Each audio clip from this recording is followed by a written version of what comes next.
Well, thank you very much, President Ramaphosa. Thank you for organizing this summit, and thank you for hosting us.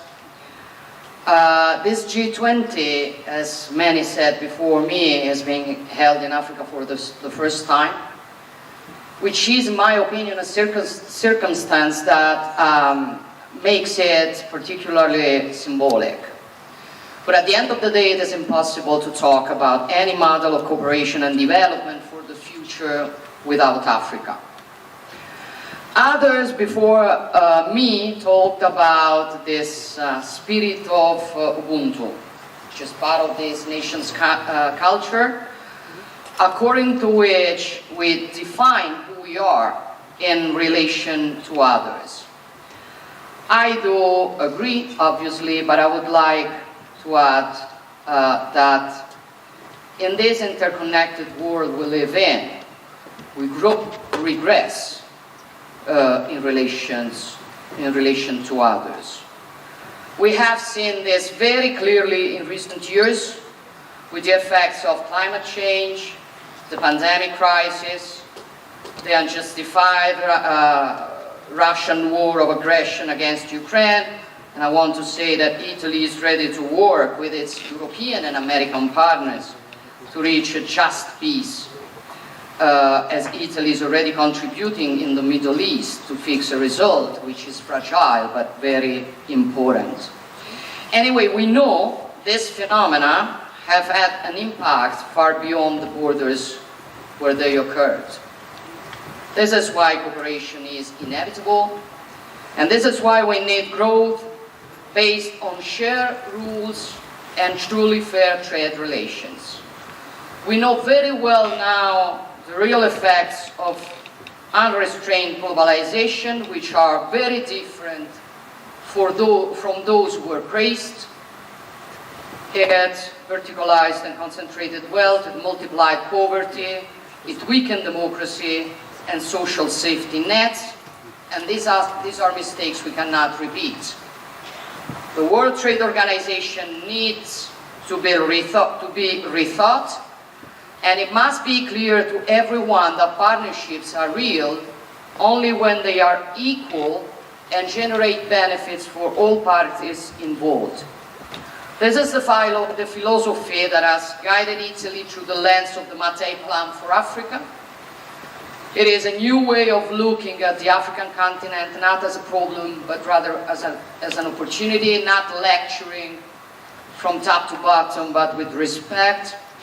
And this is an initiative that is already involving 14 African nations, a number we intend to increase every year, and that can count on well-built synergies with the African Union, the United Nations, international financial institutions, and the European Union with the Global Gateway. The results it is producing are facts. I'm thinking of the Lobito corridor between Angola and Zambia to connect and bring prosperity to regions that are currently isolated and which we are contributing in an important way.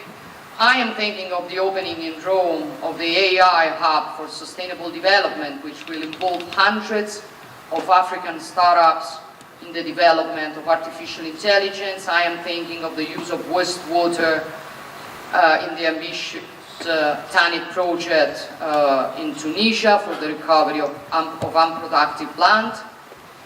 I mean, the priorities in which we are investing are shared with African nations and are real.